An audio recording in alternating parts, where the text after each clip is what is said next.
शिवल्लभाधीश की जय, श्री गोवर्धन नाथ की जय, शिवल्लभाधीश की जय। बर्हापीडं नटरवपुः कर्णयुक्कर्णिकारं बिभ्रद्वासकनककपिशं वैजयन्तीं च मालां रन्ध्रान् वेणुहृदयसुधया पूरयन् गोपवृन्दै वृन्दारण्यं सुपदरमणं प्राविश्य गीतकीर्ति।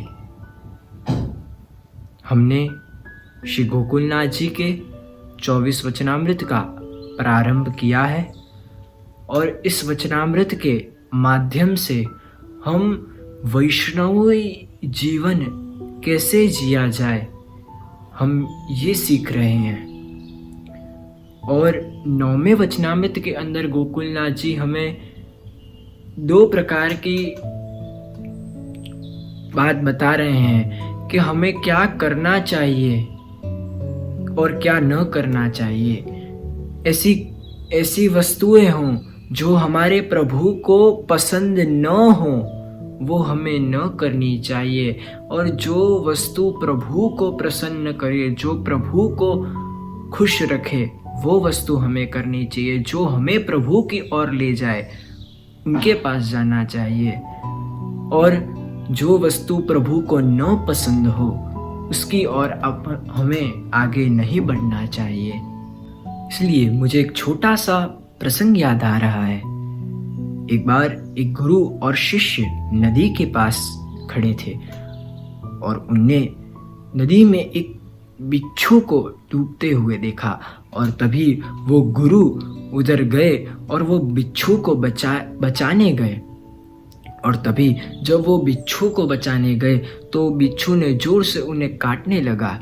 उनके हाथ में से खून निकलने लगा। दूसरी बार प्रयत्न किया, तीसरी बार प्रयत्न किया, और तभी वो जो शिष्य खड़ा था, शिष्य ने पूछा कि गुरुजी, आप जिसको बचा रहे हो वो तो आपको काट रहा है। तभी वो जो गुरु थे उन्हें कहा कि ये तो अज्ञानी है, इसका स्वभाव है, ये इसका स्वभाव है, ये अज्ञानी है, ये तो उसका स्वभाव है किसी को काटना। पर मैं तो ज्ञानी हूँ, मेरा स्वभाव है किसी की रक्षा करना, किसी की सेवा करना, किसी की मदद करना, तो मैं तो इसे बचा कर ही रहूँगा, इसकी मदद करके ही रहूँगा। और तभी वो जो गुरु थे उन्हें उसे पकड़कर वो जो नदी के पास पधरा दिया। तो वैसे ही जब कोई वैष्णव हमें कठोर शब्द कहता है, कुछ खराब शब्द कहता है, तो हम भी उनकी जैसे वाणी बोलने लगें तो उनके में और हमारे में क्या फर्क रहेगा। गोकुलनाथ जी 9वें वचनामृत के अंदर ये आज्ञा करते हैं, हे कल्याण भट्ट, वैष्णवों के साथ कभी भी बुरा व्यवहार नहीं करना चाहिए,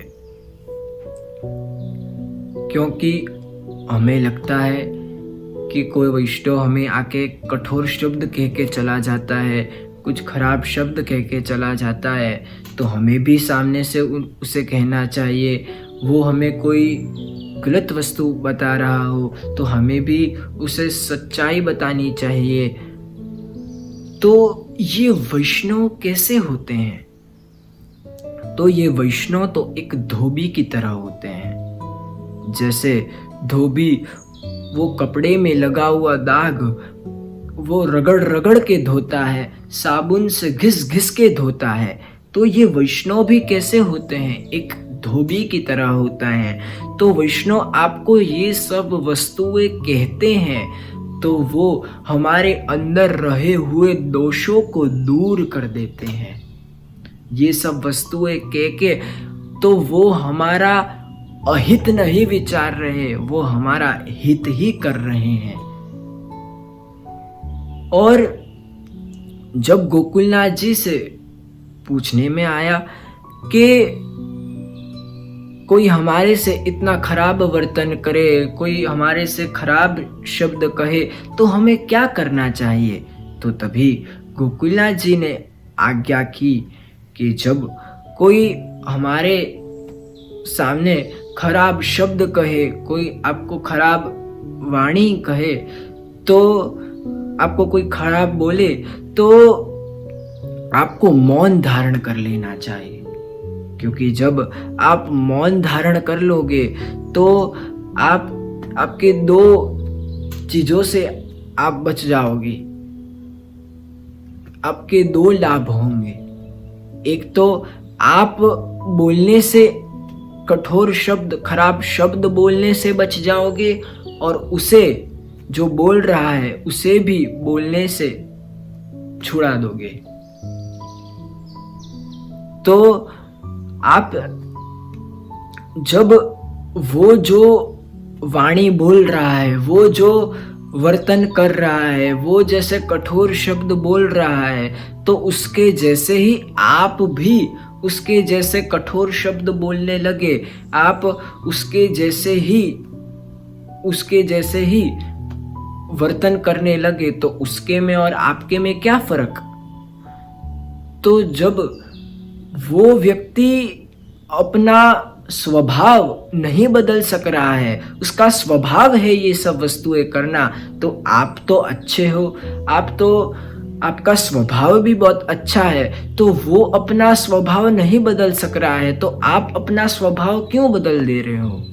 इसीलिए गोकुलनाथ जी हमें ये आज्ञा कर रहे हैं कि उस समय हमें मौन धारण कर लेना चाहिए और खराब शब्द बोलने से बच जाना चाहिए।